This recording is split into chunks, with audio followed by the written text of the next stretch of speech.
abrir a Bíblia na primeira carta de João, 1 a João, capítulo de número 3, nós vamos ler os dois primeiros versículos, versículo 1 e 2. Diz assim: vejam como é grande o amor que o Pai nos concedeu, que fôssemos chamados filhos de Deus, o que de fato somos. Por isso o mundo não nos conhece, porque não o conheceu. Amados, agora somos filhos de Deus, e ainda não se manifestou o que havemos de ser, mas sabemos que, quando Ele se manifestar, seremos semelhantes a Ele, pois o veremos como Ele é. Usando esse texto, eu quero destacar nele 3 verdades gloriosas. A primeira é o grande amor de Deus. Olha só, João diz: vejam como é grande o amor do Pai. O amor que o Pai nos concedeu. Que grande amor! O amor de Deus é um amor eterno. É um amor sacrificial. É um amor incondicional. Deus não esperou que nós o amássemos para que Ele nos amasse, mas Ele escolheu nos amar. Ele tomou a iniciativa. Ele veio até nós. Isso é glorioso, porque outrora nós éramos trevas. A Bíblia diz que nós éramos inimigos de Deus, pecadores, filhos da ira. Nós merecíamos condenação. Então não há nada em nós, entenda isso, que mereça o favor de Deus, que mereça o amor desse Deus bendito. Não há nada em nós que mereça o olhar desse Deus. Na cruz, nós participamos da ceia do Senhor. Na cruz, nós vemos a maior evidência do amor de Deus. Porque na cruz nós vemos o maior ato de misericórdia, graça e amor. Nós vemos que Deus enviou o seu Filho para pagar uma dívida que era nossa, que era minha, que era sua. O pastor Itamar disse aqui no começo, usou a palavra tetelestai, que quer dizer está consumado, a dívida foi paga. Então, Deus, Ele despeja a sua ira em Jesus Cristo para nos fazer aceitáveis a Ele. Jesus, entenda uma coisa, Jesus, Ele não morreu para que Deus pudesse nos amar. Não! Deus nos amou e por isso Jesus morreu. João 3,16 diz: porque Deus amou o mundo de tal maneira que deu o seu Filho unigênito, para que todo aquele que nele crer não pereça, mas tenha vida eterna. O versículo 17 diz: porque Deus enviou o seu Filho ao mundo, não para que condenasse o mundo, mas para que o mundo fosse salvo por Ele. Isso nos constrange, porque Deus, Ele não olhou para as nossas ações, Ele não olhou e viu que um dia nós serviríamos a Ele. Não foi isso que aconteceu. A Bíblia diz em Romanos 5,8 que Deus prova o seu amor para conosco no fato em que Cristo Jesus morreu por nós. Quando?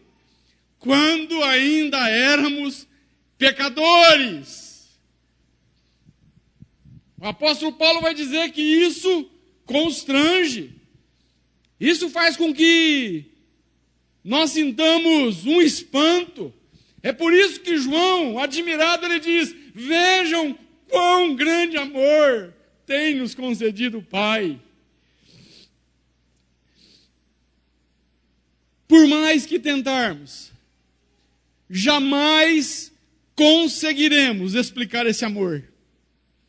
Uma das coisas mais difíceis de pregar é isso, porque nós não conseguimos mensurar tudo que nós dissermos sobre o amor desse Deus.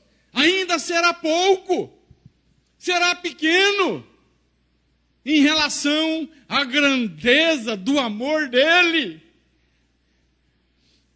Como pode o Senhor nos amar assim? Como pode Ele continuar nos amando? O amor parte dele. A Bíblia diz que nós o amamos porque Ele nos amou primeiro. Sem o amor, a justiça do Senhor nos condenaria. Sem o amor, a santidade dele nos afastaria. Sem o amor, o seu poder nos destruiria.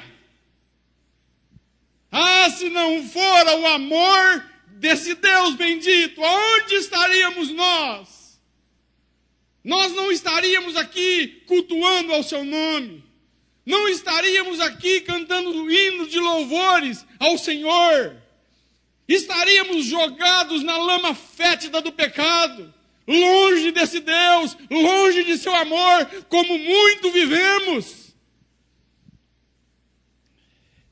Esse amor causa espanto. Esse amor de Deus, eu olho para o pai do filho pródigo.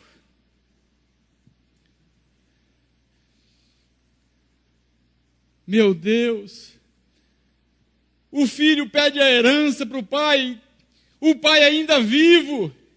É como se o filho chegasse no pai e dissesse: já que o senhor não morre, me dá o dinheiro que eu vou viver a minha vida.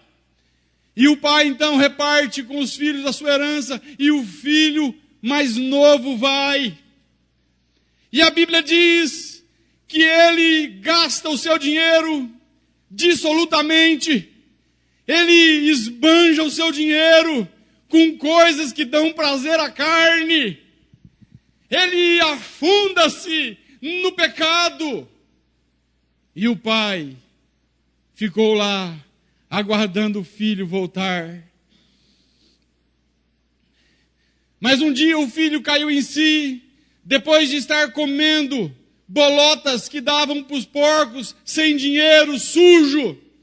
Ele lembra-se da casa do pai, e ele diz: eu vou voltar para a casa do pai, e eu vou falar para o meu pai que eu pequei, que eu não sou digno de ser chamado mais seu filho, mas é para ele me tratar como um dos seus trabalhadores.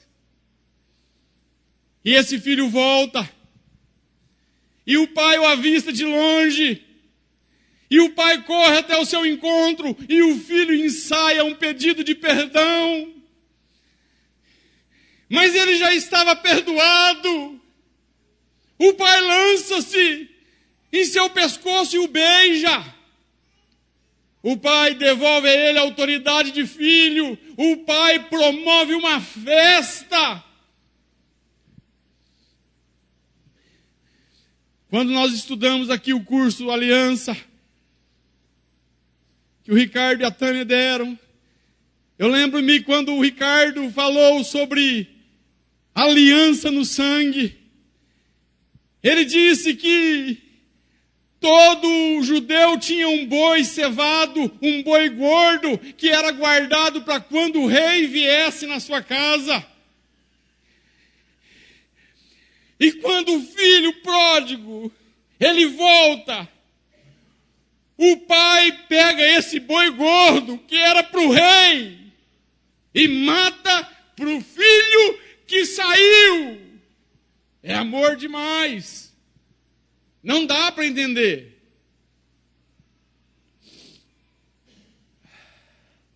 Como nós temos correspondido a esse amor? Como nós estamos vivendo? Tanta gente que reclama. Ah, fulano não me ama, o ciclano não me ama. Mas Deus te ama. Eu vejo que, ao acordar de manhã, o primeiro pensamento que deve vir ao nosso coração é: eu sou aceito por Deus. Deus me ama. E deve ser o pensamento último também quando formos deitar. Essa é a primeira verdade. A verdade do grande amor de Deus. O apóstolo Paulo, lá em Romanos 8, a partir do verso 38, Paulo diz: porque estou bem certo de que nem a morte, nem a vida, nem os anjos, nem os principados, nem as coisas do presente, nem as coisas do porvir, nem os poderes, nem a altura, nem a profundidade, nem qualquer outra criatura pode separar-nos do amor de Deus que está em Cristo Jesus, nosso Senhor. Essa é a primeira verdade. Se você é filho, você é amado por Deus. A segunda verdade que o texto diz é justamente sobre filhos, que vai dizer: olha, vejam quão grande amor tem nos concedido o Pai, de sermos chamados filhos de Deus. Então a segunda verdade gloriosa é que nós somos filhos de Deus. Agora, João diz, nós somos filhos de Deus.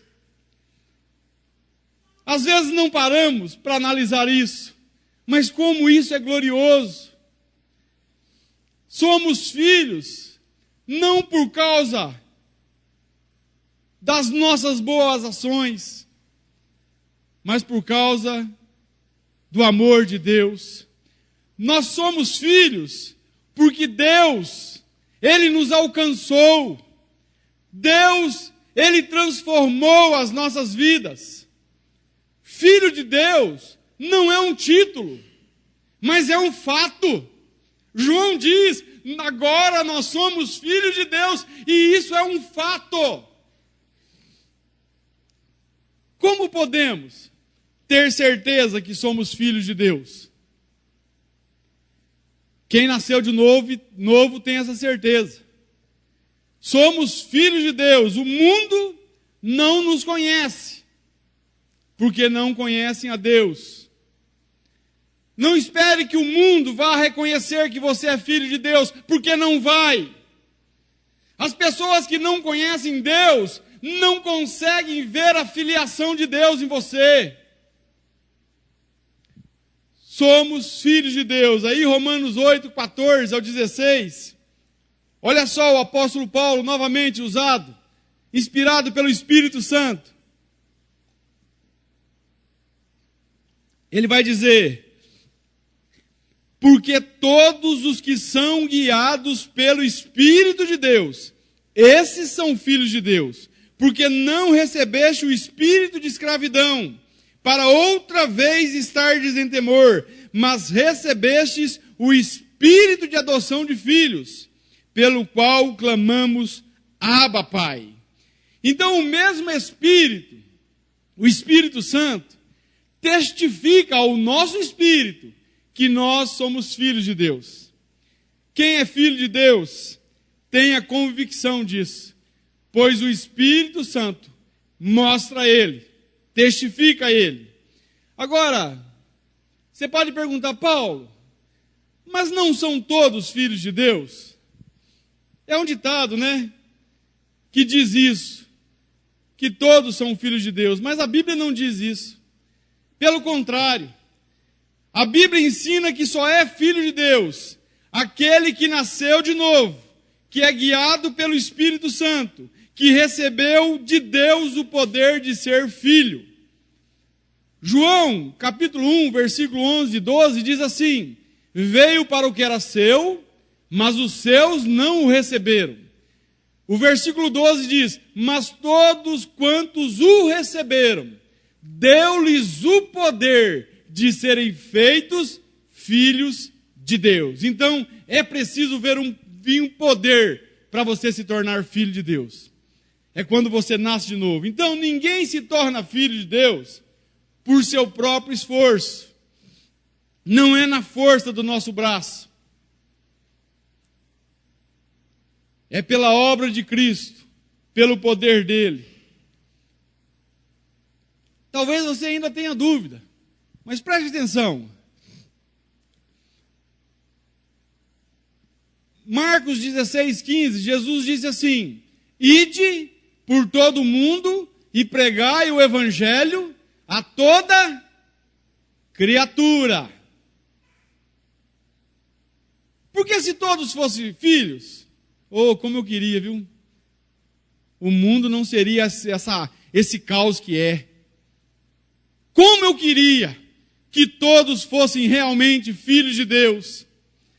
Mas se todos fossem filhos, nós não precisaríamos estar aqui hoje, dessa maneira. Estaríamos só adorando a Deus. Porque a Bíblia diz que o filho vai entrar na glória. Se todos forem filhos, então não precisa pregar o evangelho. Aí você já vê que nem todos são filhos de Deus. Até o Tião Carreiro sabia disso. Talvez você não vai crer na Bíblia, né? Então ouça lá o pagode do Tião Carreiro, que o Tião Carreiro tem uma música dele que fala assim, ó: a coisa tá feia, a coisa tá preta. Quem não for filho de Deus, o resto você já sabe. Então, para você ter uma ideia, que o Tião Carreiro sabia que nem todos eram filhos de Deus. Agora, preste atenção. Tem muitos filhos de Deus espalhados por aí. Que você olha para ele está vivendo pecado. Ele ainda não foi alcançado. Achei bacana que o Juliano disse aqui, ó, o macumbeiro lá pode ser um filho de Deus. Mas Juliano é um macumbeiro. Ele está lá ainda fazendo aquilo porque o evangelho não o alcançou. Quando o alcançar, ele será um legítimo filho de Deus. Talvez você esteja aqui e você não tem certeza da sua salvação, mas você pode ser um filho de Deus. Você pode estar num processo de novo nascimento. Você pode estar num processo de se achegar a Deus. De se, a cada dia, chegar mais próximo desse Deus. Então, e tem mais, a Bíblia, ela vai ensinar em muitos lugares. Olha só, em João 8:42, Jesus falando com os fariseus, porque os fariseus diziam que eles eram filhos de Deus, eles eram filhos de Abraão. Olha só o que Jesus fala para eles. Jesus diz assim: se Deus fosse o vosso Pai, certamente me amariam, pois eu saí e vim de Deus, não vim de mim mesmo, mas Ele me enviou. Vós tendes por pai o diabo, e quereis satisfazer os desejos de vosso pai, porque eles estavam querendo matar Jesus. E aí por aí você vê que nem todos são filhos de Deus. Muitos, aí tem outro detalhe, muitos são filhos de denominações evangélicas, de instituições religiosas, de líderes eclesiásticos, mas nunca nasceram de novo e ainda não são filhos de Deus. É duro dizer isso, né? Mas tem. Tem muitos desses que dizem: eu sou filho do rei, mas não se submetem, não obedecem ao rei, não servem como súditos do reino, não tratam Deus como pai, mas tratam, como Juliano diz, como o gênio da lâmpada. Quem prometeu riquezas, preste atenção nisso, quem prometeu riquezas na Bíblia foi outro. Quem disse: tudo te darei se prostrado me adorares, foi Satanás, não foi Deus. Quem é filho de Deus submete, obedece o pai. Mas Paulo, e se não obedecer? Se for filho e não obedecer? Se for filho e querer viver no pecado? Nós temos um pai que por causa do seu amor corrige, disciplina, açoita aquele que ele ama porque é filho. Você não conseguirá. Entenda uma coisa: se você é filho, você nunca terá paz longe do Senhor. Você nunca estará satisfeito vivendo no pecado. Por ser filho, nós queremos a presença do Pai. Por ser filho, nós queremos a cada dia o abraço do Pai. Relacionamento com o Pai. Já não é mais, isso é glorioso, não é um relacionamento de um réu para com o juiz. É o relacionamento de um filho para com o seu papaizinho. Papai, paizinho. Como isso é bom. Nós temos um pai amoroso. Temos a certeza que somos dele e que ele jamais nos deixará. Preste atenção. Nós nunca perderemos a filiação. O que teu filho tem que fazer para ele deixar de ser teu filho? Se nós, sendo maus, nós damos coisas boas aos nossos filhos, imagina o Pai Celestial. Ele tem cuidado de nós. Ele tem nos dado provisão, Ele tem nos dado amor, Ele tem nos dado muito mais do que nós merecemos. O filho pródigo, ele nunca deixou de ser filho. Jesus disse, João 10, versículo 27 ao 30. Jesus disse, eu conheço as minhas ovelhas, e as minhas ovelhas me seguem. Dou-lhes a vida eterna, e elas nunca hão de perecer, e ninguém nunca as arrebatará da minha mão. E aí Jesus diz, porque o meu Pai, que me as deu, é maior do que todos, e ninguém poderá arrancá-las das mãos do meu Pai.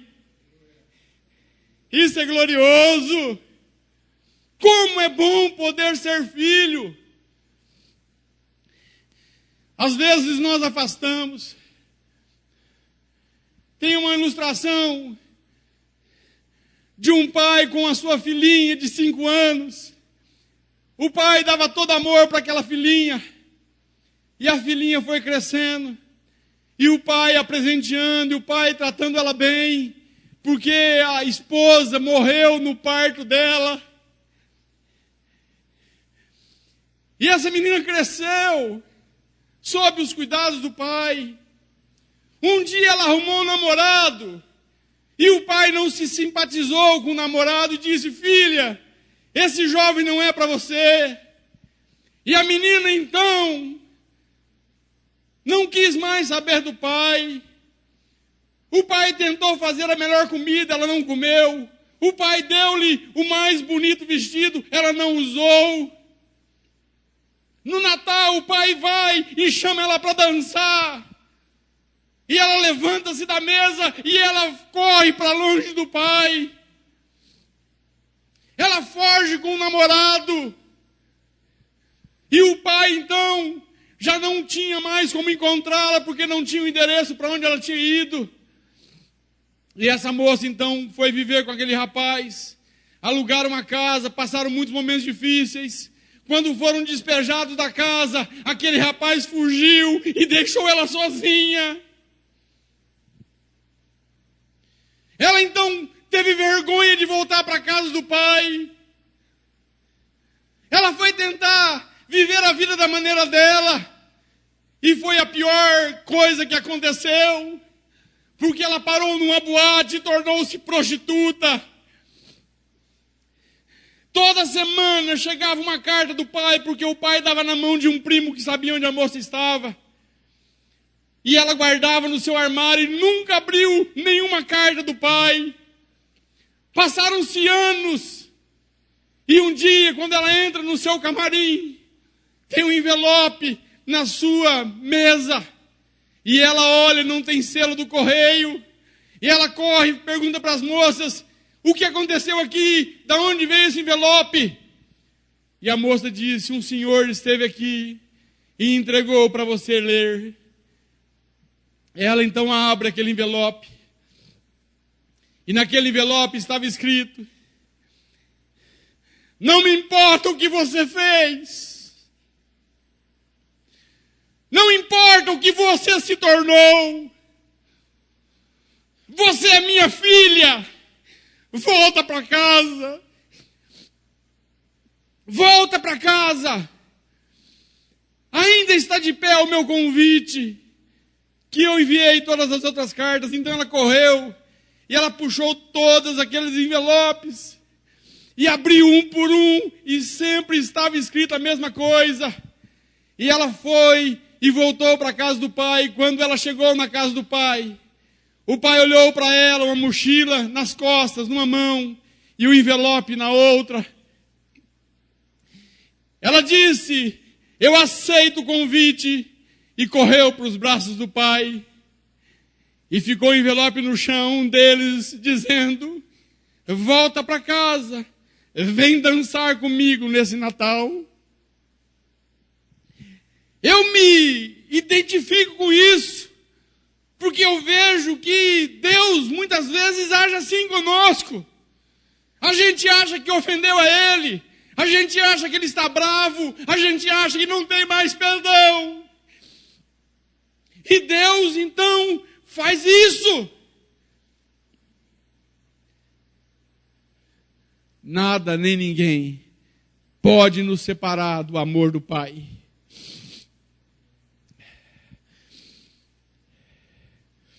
Segunda verdade: somos filhos de Deus. E a terceira e última, para nós prosseguirmos. A terceira e última verdade gloriosa nesse texto é: quando Jesus se manifestar, nós seremos semelhantes a Ele. E como Ele é, assim nós o veremos.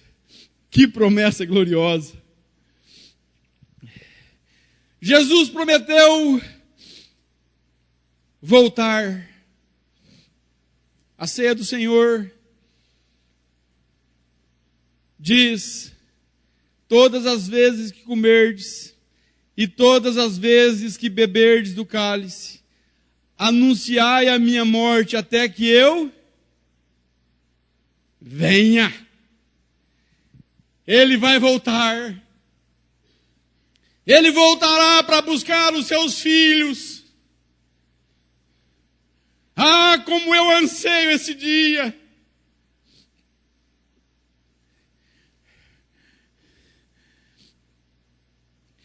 Existe uma letra de uma música que diz assim: como uma mãe que espera o filho que ainda está por vir, assim eu estou te esperando, Senhor. Será que nós aguardamos a vinda de Jesus? Jesus comparou a sua vinda a muitas coisas, e é só ler os evangelhos. Ele falou várias vezes sobre a sua vinda. Ele disse: eis que venho sem demora. O apóstolo Paulo, inspirado pelo Espírito Santo, é claro, Paulo, ele diz assim, 1 Tessalonicenses 4, versículo 16 a seguir, diz assim: porque o mesmo Senhor descerá do céu com alarido, e com voz de arcanjo, e com a trombeta de Deus, E os que morreram em Cristo ressuscitarão primeiro. Depois nós, os que ficarmos vivos, seremos arrebatados juntamente com eles nas nuvens, a encontrar o Senhor nos ares. E assim estaremos sempre com o Senhor. Você anseia por esse dia? Estamos esperando a volta de Jesus? Você está preparado? Há mais de 17 anos atrás, quando eu ouvia falar da vinda de Jesus, eu olhava para cima e dizia: não volta não, Jesus. Não volta agora não. Enquanto muitos estão dizendo: não volta não, há muitos dizendo: Maranata, ora vem, Senhor Jesus. É a coisa mais gloriosa que poderá acontecer para os cristãos, para aqueles que obedecem a Deus, para aqueles que submetem ao seu domínio, ao seu controle, para aqueles que são filhos. E se Jesus voltasse agora? Entenda uma coisa. Jesus mesmo disse que a respeito daquele dia, da volta dele, ninguém sabe, nem os anjos dos céus, nem o Filho, somente o Pai. É claro que Jesus está falando como homem, não está falando como Deus glorificado. Não se engane com isso. Os que marcaram data erraram feio. Os que estão marcando data estão errando feio. Estão se enganando e enganando muitos. Quando alguém disser para você, ou você souber, Jesus vai voltar tal dia, não acredite. Por quê? Porque a Bíblia não falha. Deus não é mentiroso. E quando Ele diz que ninguém sabe, ninguém sabe. Jesus pode voltar agora, como pode voltar daqui muitos mil anos. Nós precisamos ser vigilantes. Nós precisamos estar preparados. Jesus disse que Ele viria como um ladrão na noite. Se nós soubéssemos que o ladrão viria, nós chamamos a polícia e manda prender o camarada. Ninguém sabe quando o ladrão vem. O ladrão vem e rouba, você fica desesperado ali, porque você não sabia que ele viria. Assim vai ser a vinda de Jesus. Aqui diz, o próprio Jesus disse, que haveria uma tão grande tribulação como nunca houve, nem jamais haverá.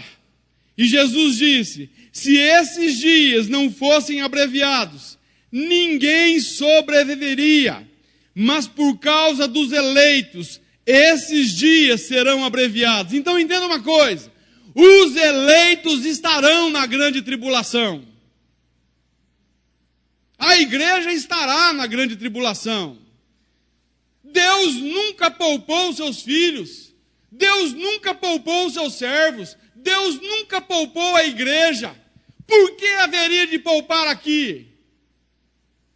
O texto é bem claro e foi Jesus que disse. Não sou eu que estou dizendo. Então, o próprio Jesus dizendo, ele fala: depois dessa grande tribulação, os céus serão abalados, o sol escurecerá, a lua não dará mais a sua luz, e as estrelas cairão. Então aparecerá no céu o sinal do Filho do Homem, e todas as nações da terra se lamentarão, e verão o Filho do Homem vindo nas nuvens, com poder e grande glória. E aí o texto diz, de Mateus 24, e Jesus enviará os seus anjos com grande som de trombeta, e eles reunirão os seus eleitos dos quatro ventos, de uma a outra extremidade nos céus. Então, no dia que Jesus voltar, haverá um julgamento. Jesus também falou sobre isso. Jesus disse que ele julgará todos.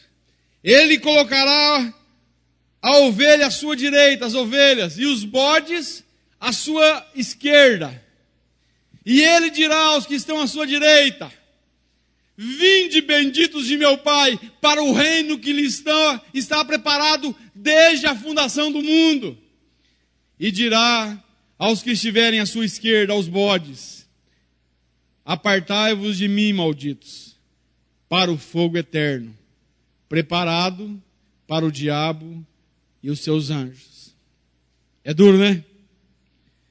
Espero que você esteja do lado direito. Uma outra coisa que vai acontecer é que quando Jesus voltar, nós seremos transformados. Nós seremos semelhantes a Ele. Aí é muito para a cabeça. Nós não conseguimos também. Sabe? Isso aqui para nós é mistério. A nossa mente não consegue entender isso. Como que eu vou ser semelhante a Jesus? Não vou ser igual a Jesus. Até como o Juliano disse aqui na escola dominical. Mas seremos semelhantes. Teremos um corpo glorioso, um corpo glorificado. Olha só o que a Bíblia diz. Eis que vos digo um mistério. Na verdade, nem todos dormiremos, mas todos seremos transformados. No momento, num abrir e fechar de olhos, ante a última trombeta. E quando a trombeta soará, os mortos ressuscitarão incorruptíveis, e nós seremos transformados, porque convém que isto que é corruptível se revista da incorruptibilidade, e aquilo que é mortal se revista da imortalidade. É onde cumprirá a palavra que diz, que está escrita: tragada foi a morte na vitória. 1 Coríntios 15, do 51 em diante.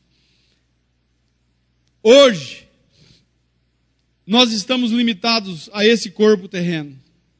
Mas quando ele se manifestar, seremos semelhantes a ele. Não provaremos mais dor, doenças, morte. Não haverá mais funerais. Não haverá mais velórios. Não haverá mais despedidas de pessoas que morreram. Nós viveremos eternamente ao lado desse Deus bendito. Encontraremos o nosso Senhor. Encontraremos todos os salvos de todos os tempos.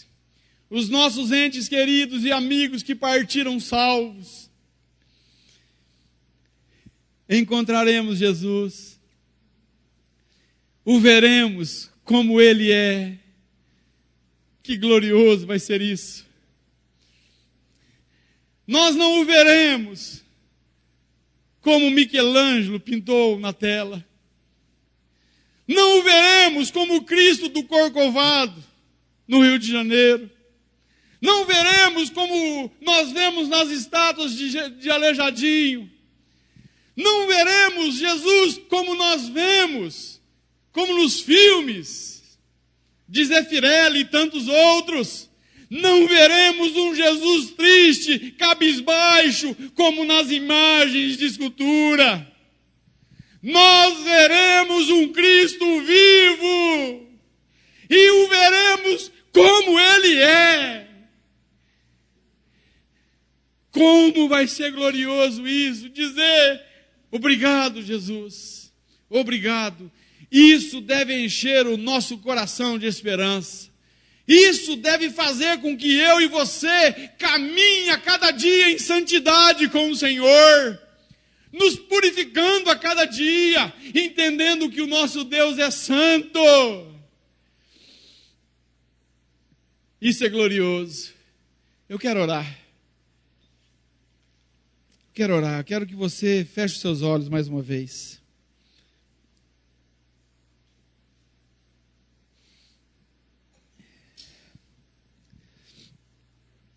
Eu não sei como está a sua vida. Eu não sei se Se Jesus fosse voltar amanhã, você diria misericórdia ou diria Maranata? Eu não sei se você é filho. Talvez você seja, mesmo ainda não entendendo isso e não crendo em Cristo ainda. Vamos orar. Pai, obrigado, Senhor, por Tua palavra. Obrigado por essas verdades gloriosas, Pai. Obrigado pelo Teu grande amor. Oh Deus, obrigado, Deus, porque nós podemos chamá-lo de Pai. Como é glorioso isso. Chamar Deus de Pai. Ah, Papai. Obrigado por nos receber. Obrigado, Senhor, por ter enviado Jesus. Obrigado pela cruz, pelo livre acesso que temos à Tua presença, Senhor. Ah, Deus, perdoa-nos. Leva-nos, Deus, a consciência de filhos. Ah, Senhor, leva-nos a consciência que o Senhor é um Pai que está a cada dia nos corrigindo. Que o Senhor envia a Tua palavra para nos admoestar, Senhor, para nos aconselhar, para que nós não sejamos condenados com o mundo. Oh, Pai, obrigado, Senhor, pela filiação. Obrigado, Senhor, porque nós temos esperança. Ah, Deus, a nossa vida não está aqui somente. Nós sabemos, Deus, que quando fecharmos os nossos olhos aqui, aí é que nós viveremos eternamente. Ah, Senhor, seremos semelhantes a Jesus, porque o Teu propósito, Senhor, o Senhor nos predestinou para sermos filhos, para sermos conforme a imagem de Seu Filho Jesus, e é assim que o Senhor tem nos moldado. Continua, Senhor, o Teu processo, continua a Tua obra, porque nós sabemos, Senhor, e temos convicção de que o Senhor terminará a obra até o dia de Cristo Jesus. Obrigado pela Tua santa e bendita palavra. Oh Deus, leva-nos a santificar as nossas vidas, a separar as nossas vidas, porque a Tua palavra diz que aquele que é puro, purifique-se ainda mais. Oh Deus, e que essas verdades, oh Deus, venha, oh Deus, penetrar no nosso coração, na nossa alma, oh Deus, na nossa mente, e que possamos, Deus, a cada dia correr por Teus braços e saber que nada, nem ninguém jamais nos separará do Seu amor, Senhor. Obrigado porque nós, assim como Jesus é, nós o veremos. Isso é glorioso, Pai. Obrigado, Pai, porque essas verdades fazem com que a nossa vida na terra seja diferente. Nós caminhamos diferente, Pai, porque sabemos, Pai, que toda tribulação, todo dissabor, toda dor, porque não é um mar de rosas a vida de um filho Teu, nós sabemos bem, Senhor, mas sabemos que o Senhor está no controle, sabemos que o Senhor está trabalhando, e sabemos, Deus, que quando estivermos aí na glória, jamais, Senhor, provaremos dor alguma, doenças não vão se achegar a nós, e nós não veremos mais ninguém morrendo, e teremos paz eterna, gozo eterno. Obrigado, Deus, por causa do Senhor, por causa de Jesus, por causa da cruz, por causa do Teu Espírito Santo em nós, é que podemos ter, Deus, tudo isso, Pai, porque, Deus, o Senhor nos concedeu a nossa filiação, ser chamados de filhos. Obrigado, Senhor, no nome santo